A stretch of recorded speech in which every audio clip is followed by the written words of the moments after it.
Radio UNAM y el Programa Universitario de Bioética presentan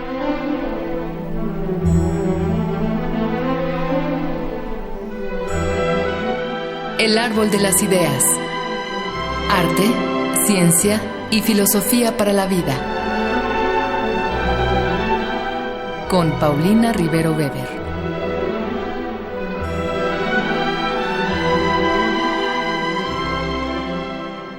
Buenas tardes a todos los radioescuchas. Yo soy Paulina Rivero Weber, directora del Programa Universitario de Bioética, y estamos al aire para transmitir nuestro programa El Árbol de las Ideas, Arte, Ciencia y Filosofía para la Vida. Y en esta ocasión vamos a tocar un tema muy importante: plaguicidas y sus efectos en el medio ambiente y la salud humana, con la doctora Angelina Rodríguez Torres. Pero antes vamos a escuchar muy brevemente la cápsula que el Programa Universitario de Bioética Radio UNAM han preparado para esta ocasión. De acuerdo con la Organización de Comida y Agricultura, o FAO por sus siglas en inglés, un plaguicida es cualquier sustancia destinada a prevenir, destruir, repeler o combatir cualquier plaga. Esto incluye a todas las especies indeseadas en cualquiera de las etapas de elaboración y distribución de alimentos o productos agrícolas. El uso de plaguicidas en los cultivos que nos alimentan suele ser la norma en todo el mundo. Sin embargo, a menudo olvidamos que su aplicación indiscriminada puede causar daños al medio ambiente. Algunos ejemplos son el deterioro de la flora y fauna silvestres, la contaminación del suelo, mantos freáticos, aguas continentales y costeras, y la generación de plagas más y más resistentes.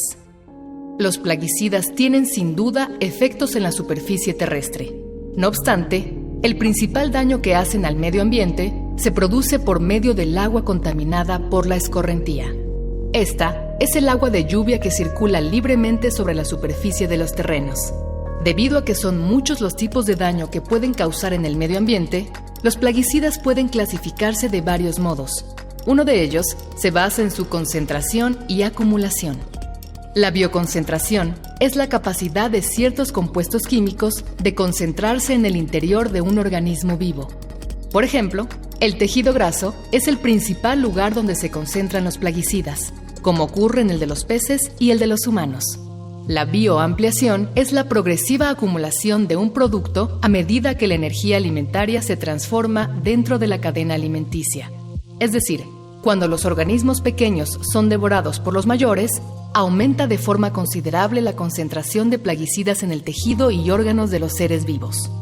Se han documentado muchos otros tipos de repercusiones. La mayoría afecta principalmente a los peces, pero también se han presentado en muchos otros animales. Las repercusiones más frecuentes son la aparición de lesiones y tumores y el desarrollo de cáncer. Otras, igualmente frecuentes, atrofian los sistemas reproductivo, inmunitario y hormonal, además de causar daño en células, ADN e incluso la muerte. Los plaguicidas también pueden tener importantes riesgos y consecuencias en la salud humana. Para su estudio, han sido clasificados por sus efectos. Los primeros son los cancerígenos o que provocan cáncer. Los segundos se llaman neurotóxicos porque pueden dañar el cerebro.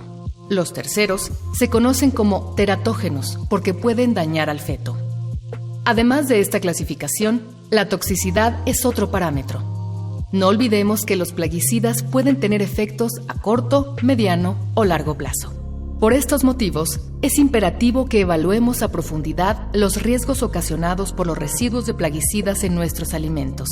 Esta evaluación nos permitirá establecer un nivel de ingesta seguro, así como identificar a las sustancias que definitivamente tendrían que ser retiradas del mercado. Si hemos de seguir usando plaguicidas, debemos adoptar un enfoque que integre los tres ejes de la sustentabilidad: el ambiental, el económico y el social. Hablemos primero del ambiental. Debemos reducir contaminantes en suelos y agua, mitigar el daño a ecosistemas y restaurar la pérdida de biodiversidad. En lo que concierne al eje económico, no podemos depender únicamente de las regulaciones e impuestos de los gobiernos. A nivel ciudadano, existe un pujante movimiento de demanda de cultivos orgánicos, en los que no se usan productos químicos. Esta demanda incentiva la reducción del uso de plaguicidas convencionales y favorece otros métodos y productos. Hay alternativas como el control biológico, los bioplaguicidas y variedades de cultivos resistentes. Por último, en lo social, se debe apoyar a los agricultores de países en vías de desarrollo con asesoría técnica u otras herramientas a su alcance. Reducir al mínimo el uso y los efectos de los plaguicidas es una posibilidad que está al alcance de nuestras manos. Como les decía yo, estamos hoy aquí para hablar con la doctora Angelina Rodríguez Torres. Ella tiene su doctorado en Biología Molecular por la Universidad Autónoma de Madrid, España, y es química farmacéutica bióloga por la Universidad Autónoma de Querétaro, donde actualmente es profesora investigadora en la Facultad de Ciencias Naturales. Ella ha realizado distintas instancias de investigación, tanto en Europa como en Estados Unidos, y es experta en este tema en torno a plaguicidas y sus efectos en la salud y en el medio ambiente. Angelina, pues primero que nada, gracias por aceptar estar acá con nosotros, por venir desde Querétaro para podernos hablar de estos temas. Al contrario, muchísimas gracias al programa de bioética, pero sobre todo gracias a todo tu staff y a ti por todas las facilidades para poder venir, que no es lejos, pero que encantada de participar. Te lo agradecemos muchísimo. Angelina, pues es un tema, lo comentábamos hace un rato, es un tema que nos involucra a todos, ¿no? La cuestión de los plaguicidas, pero a ver, comencemos por algo muy sencillo. ¿Qué es un plaguicida? Porque hablamos de insecticidas, hablamos de diferentes maneras y concretamente, ¿cómo podríamos definir un plaguicida? ¿Qué es un plaguicida? Bueno, los plaguicidas son sustancias que están enfocadas en tener un control de algunos compuestos químicos o biológicos que afectan la producción de material como plantas de consumo humano.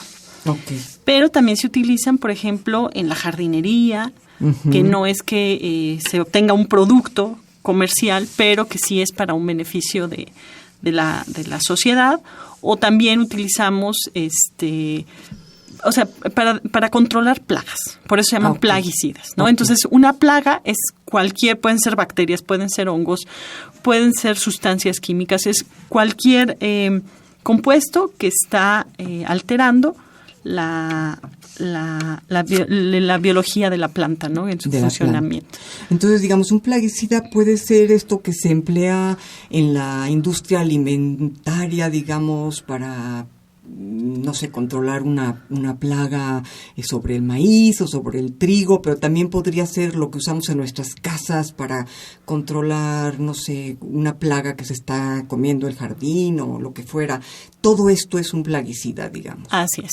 Cualquier sustancia química que controla el crecimiento de otras plantas o el entorno de animales y de la propia insectos, cuando salen del control, ¿no? De un equilibrio, porque en la naturaleza todo tiende a un equilibrio, ¿no? Alterar un ecosistema pues va a tener una implicación sobre entonces es una plaga cuando se sale de este equilibrio. Cuando se sale de su equilibrio.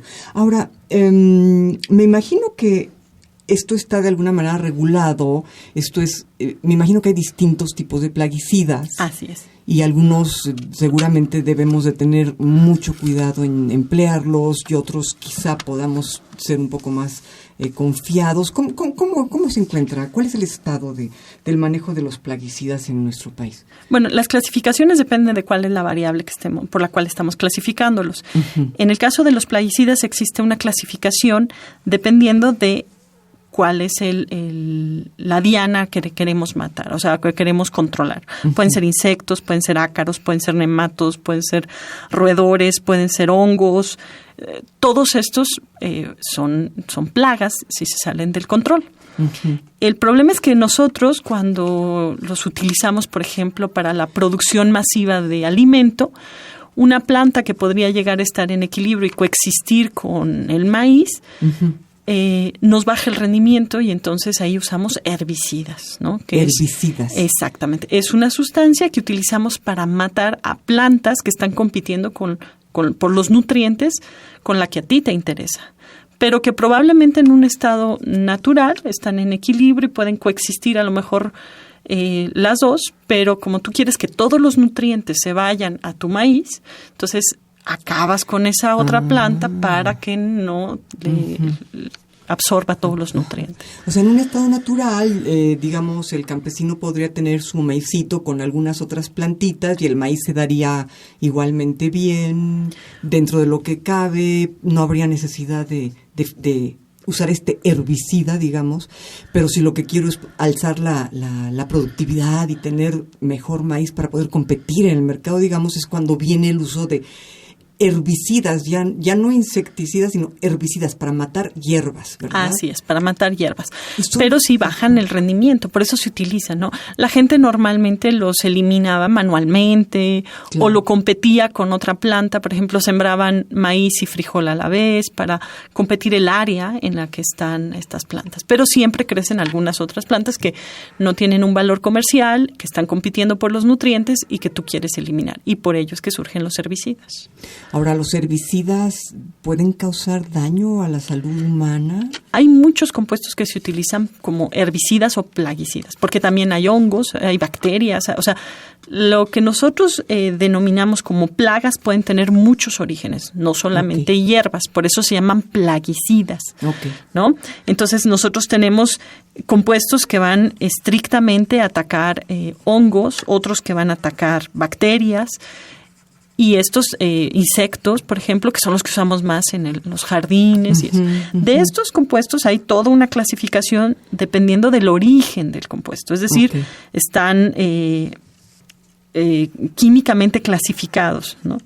Organoclorados, organofosfatados, que eso ya tiene que ver más con la composición química del plaguicida. Y habrá algunos prohibidos, me imagino que habrá algunos que se han llegado a usar y que se dieron cuenta que hacían mucho daño. Así es. Así es.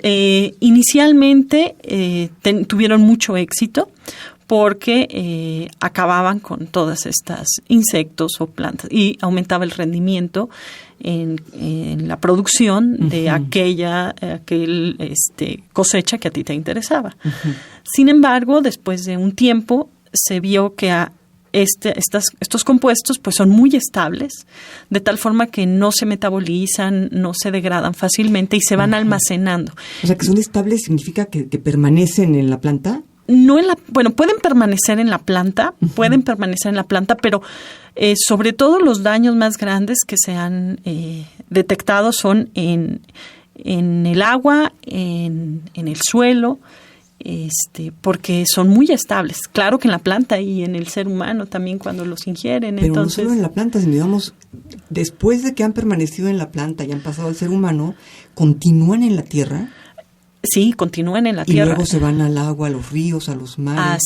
Así es. Y ahí son muy estables. Esto es terrible, digamos, es un foco de contaminación definitivo y brutal. ¿Y qué tipos de compuestos son estos que se han prohibido y que se ha mostrado que causan estos daños tan fuertes? Pues como te comentaba, todos estos que son de origen, son orgánicos, ¿no? Se les llama orgánicos, y para eso los contaminantes orgánicos existe un convenio que le llamamos el Convenio de Estocolmo del 2004, que se firmó en México. No que se firmó en México, perdón. Se llama Estocolmo porque se firmó en Estocolmo, pero México sí que... México lo firmó. Así es. México firmó el Convenio de Estocolmo, México firmó el Convenio de Rotterdam, y estos dos convenios hablan de la necesidad de eliminar la utilización de estos compuestos, de algunos de estos compuestos, porque generan un daño muy alto al medio ambiente y a la salud. Y por ejemplo, el campesino o incluso la persona que va simplemente a comprar un plaguicida para su casa, para su jardín. En México, cuando compramos esto, podemos tener la seguridad de que en las grandes almacenes no se venden estos productos, que realmente estamos apegándonos al Convenio de Estocolmo y al Convenio de Rotterdam. Pues hay una vigilancia muy grande de la Semarnat, de la COFEPRIS, de la propia Secretaría de Salud, por darle un seguimiento a que no se vendan. Sin embargo, tristemente hay evidencias de que en México se siguen utilizando. Y muchas veces los agricultores, por el costo-beneficio, pues adquieren algunos de estos compuestos que están prohibidos en otros países, pero que en México los puedes llegar a conseguir y por lo tanto utilizar. Entonces, sí hemos detectado algunos de estos en aguas o en suelos, y el problema es que afecta a todo el ecosistema que está ahí. Nosotros podemos pensar sobre todo en el norte del país, por ejemplo, desechos que vienen de los Estados Unidos, o de las propias zonas de siembra del norte del país que se desechan en el océano y pues después afecta, no sé, a un camarón, por ejemplo, que te vas a comer. Porque tanto la comercialización de muchos de estos productos, en el caso de productos del mar, que hay veces que son, imagínese una ostra o algo así, que son una persona que va y que quita la ostra del mar, pues te la vende y no hay ningún control de calidad. Claro. No es el caso de aquellos productos en los que sí pasan por controles de calidad exhaustivos. Pues te vamos a preguntar, regresando de la cápsula a la que nos vamos ahora, te vamos a preguntar qué podemos hacer, porque sí es un poco una historia de terror, ¿no? Pensar que estamos no solamente comiendo algo que puede estar contaminado, sino que esa huella de contaminante ya quedó ahí en la tierra, y ya se fue al río y ya se fue al mar, y es una cadenita de contaminación que pues sí da miedo. Vamos a preguntarte esto después de la cápsula que vamos a escuchar a continuación. ¿Sabías que cada año se pierde entre el 20 y el 40% de las cosechas mundiales? La FAO hizo esta advertencia en 2016. La causa: plagas y enfermedades en las plantas. Combatir plagas y enfermedades no es una tarea sencilla. Uno de los métodos más antiguos y con mayor aceptación en la comunidad científica es el control biológico. A decir verdad, existen registros del uso de este método que datan de hace más de 2000 años.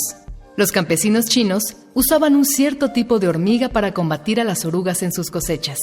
Pese a su antigüedad, los métodos de control biológico no fueron investigados sino hasta inicios del siglo XIX. Solo entonces, naturistas de distintos países comenzaron a estudiar el papel de los organismos entomófagos. Estos son los insectos que se comen a otros insectos. Los organismos entomófagos son de vital importancia para las técnicas de control biológico. Con ellos se busca establecer el equilibrio ecológico, eliminando o reduciendo los daños causados por organismos perjudiciales. Lucha biológica y lucha natural son otros nombres con los que se conoce al control biológico. Este es, por definición, la manipulación deliberada de parásitos, depredadores y especies nocivas o plagas en un agrosistema. En el mundo, uno de los cultivos de mayor importancia económica es el café. Tan solo en México, sus granos se cultivan en 12 estados, cubriendo una superficie de cerca de 761,000 hectáreas. En nuestro país, el café es uno de los cultivos en los que más se usan métodos de control biológico. Su plaga más importante es el Hypotenemus ampeiferrari, al que comúnmente se conoce como broca del café. La broca del café es un coleóptero originario de África. Son escarabajos del tamaño de la cabeza de un alfiler, pero pueden producir un daño inmenso. Una plaga puede afectar el rendimiento de las plantaciones de café en un 80%. Para combatir a la broca del café, se usan principalmente dos organismos en la lucha biológica o natural. El primero es el hongo Boveria bassiana. Para insertarlo en las plantaciones, el hongo es rociado y crece entonces como un algodón de color blanco sobre el grano del café. Su mecanismo se activa al ponerse en contacto con la broca del café, pues tiene la capacidad de germinar sobre el insecto. Una vez ahí, el hongo crece y libera toxinas que infestan los órganos internos de la broca. Se provoca así una serie de desbalances fisiológicos que paraliza y le causa la muerte al insecto. El segundo organismo de control biológico que se utiliza en las plantaciones de café es la avispa Cephalonomia stephanoderis. Esta es una avispa pequeña, cuya apariencia es similar a la de una pequeña hormiga con alas plateadas y antenas visibles. Su capacidad de distinguir los frutos en los que se encuentra la broca del café las convierte en un organismo entomófago verdaderamente eficaz. Esta pequeña avispa solo ataca a la broca del café, pues la usa para reproducirse. Primero palpa el fruto con ayuda de sus antenas y después se introduce en él por el túnel formado por la broca. Cuando la encuentra, la paraliza y se alimenta de ella o deposita en ella sus huevos. las técnicas de control biológico han sido muy efectivas en el combate de la plaga del café. Además, y contrario a lo que sucede con los plaguicidas, su uso es amigable con el medio ambiente y tiene incluso mejores resultados. Estamos aquí con la doctora Angelina Rodríguez Torres. Y Angelina, bueno, después de escucharte hablar de plaguicidas, yo te quisiera preguntar, ¿qué podemos hacer para salir de este ciclo de contaminación producido por todos estos plaguicidas de los cuales nos has hablado, que usamos a veces en nuestras casas o la gente en diferentes lugares de la República puede usar para fumigar su propio sembradío? ¿Hay alguna salida, hay alguna cosa que se pueda hacer? Bueno, realmente en muchos casos las concentraciones, si se utilizan adecuadamente, y ciertos plaguicidas, pues no son dañinos. No quiero satanizarlos. Ciertamente han aumentado mucho la producción y en algunos casos son muy necesarios para la salud. Sin embargo, hay que tener en cuenta que hay que usarlos en las dosis adecuadas. Un problema que tenemos en muchos lugares es que, por poner un ejemplo, cuando uno está limpiando su casa y utiliza el cloro, que sabemos que es desinfectante, en vez de usar una dosis adecuada, porque probablemente no la conocemos, el ama de casa pone un chorrito, ¿no? Y un chorrito puede ser un chorrito un poquito grande, no hay una dosis, ¿no? Y entonces esto puede llegar a ser causar un daño, ¿no? Cuando en una dosis adecuada podría ser benéfico, ¿no? Claro. Lo mismo sucede con los plaguicidas, ¿no? Es decir, sí hay medidas de control en las que se requieren, pero hay ciertos productos que están prohibidos, que no deberíamos de utilizarlos, por muy bajo que sea el costo o por mucho beneficio que obtengamos de utilizarlo. Están prohibidos y no deberían de utilizarse porque hay evidencias científicas que sustentan el hecho de que el daño que causan al ecosistema y a la salud supera el beneficio de la utilización del mismo. Okay. Y en el otro caso estaríamos hablando de muchas medidas alternas en las que se está trabajando desde el área de las ciencias, ¿no? El control biológico de plagas es una de las estrategias que en México se busca. ¿Control biológico de plagas? ¿Qué es esto, control biológico de plagas? Es decir, si la plaga es un hongo, ¿no? Un hongo que de forma natural se nutre de un maíz, por ejemplo, yo lo que puedo utilizar es otro agente biológico, es decir, no sé, un insecto, una bacteria, que pueda controlar al hongo para que no sea una plaga y que al ser un ente biológico mantenga un equilibrio en ese ecosistema y controle a la plaga sin dañarnos al ser humano. De manera natural. Así es. El problema aquí es tener un control de ese control biológico, porque si se sale de un equilibrio, eso que tú trataste de utilizarlo para controlar una plaga, ahora se te convierte en una plaga. Un poco como el cuento del que lleva el ratón para comerse el gusanito y el gato para comerse el ratón, y así se van hasta el elefante. Así es. Así que son estudios muy serios en donde tenemos muy buenas aproximaciones. La propia UNAM tiene todo un departamento de ecotecnologías trabajando en propuestas sobre un control biológico de muchas de las plagas que son del país, porque esa es otra de las circunstancias, ¿no? Probablemente por el tipo de clima y las características del país importamos algunas sustancias que no son tan funcionales en este entorno. Y eso pues también es otra vertiente que tenemos que tener en cuenta cuando utilizamos controles tanto químicos como biológicos para plagas. Claro. Y claro, lo ideal sería, volvemos al mismo punto de siempre, educarnos, ¿no? Así es. Todo es producto de la educación y todo se fundamenta a la vez en la educación. Si tuviéramos una educación más sólida en cuanto a plaguicidas, podríamos quizá manejar con más facilidad estos controles biológicos, sobre todo si sabemos que estamos cerca de un río, por ejemplo, ¿no? Así es, el manejo de los residuos, el momento de administrarlos, la seguridad de las personas que lo administran, porque muchas veces el que lo compra es un administrador y el que lo administra es una persona que no conoce realmente el riesgo en el que está expuesto. Entonces, creo que es como en todo un asunto en el que están involucradas muchas personas que todas tienen que tomar las decisiones certeras e estar informadas para que no atentemos ni contra el medio ambiente ni contra la salud. ¿Y habría algún tipo de sustancia particular que con la que tuviéramos que tener cuidado y decir no, por ahí no? En el convenio de Rotterdam se establecieron estas sustancias y México, como te comentaba, firmó el convenio. Que teóricamente no las deben de vender acá. Exactamente, pero sí se han detectado, o sea, sí hay gente, sí las puedes conseguir. En todo el mundo están prohibidas. Los países que firmaron el convenio de Rotterdam hicieron un compromiso para eliminar la utilización de estas sustancias. Sin embargo, hay personas que lucran vendiéndolas, puesto que baja el costo, son fáciles de producir en algunos casos, pero el problema es ese, o sea, el problema es que hay muchos lugares en donde se venden estos productos, ¿no?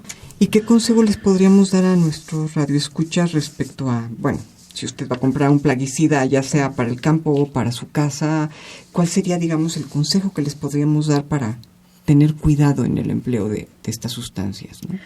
El convenio está accesible en cualquier en las páginas web. En Google pones convenio de Rotterdam y ahí aparecen las sustancias. Las sustancias prohibidas. Y averiguar con la persona que, por ejemplo, si estás pensando en tu casa, en el jardín, pues qué compuesto es el que están utilizando en tu jardín, claro, ¿no? Claro. Y si la persona está capacitada para dosificarlo y administrarlo, claro, en una forma adecuada, claro, ¿no? Porque hay veces que es pues un jardinero que fue y compró el producto y lo está rociando como puede, ¿no? Claro. Y eso no necesariamente quiere decir que lo están haciendo con la intención, pero sí el efecto puede ser claro, dañino, ¿no? Sí.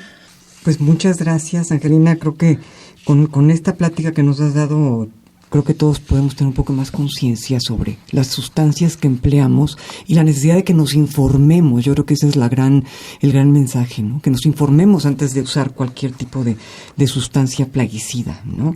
Y bueno, yo te comentaba que aquí el tiempo se va como agua y se nos ha ido, de manera que yo pues te agradezco, Angelina Rodríguez, que hayas venido desde Querétaro para hablarnos de estos temas que son tan importantes.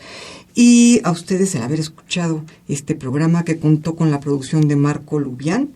En controles técnicos, muchas gracias a Miguel Ángel Ferrini.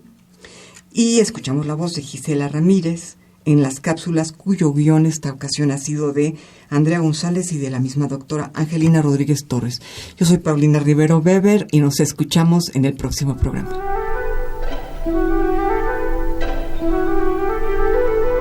Radio UNAM y el Programa Universitario de Bioética presentaron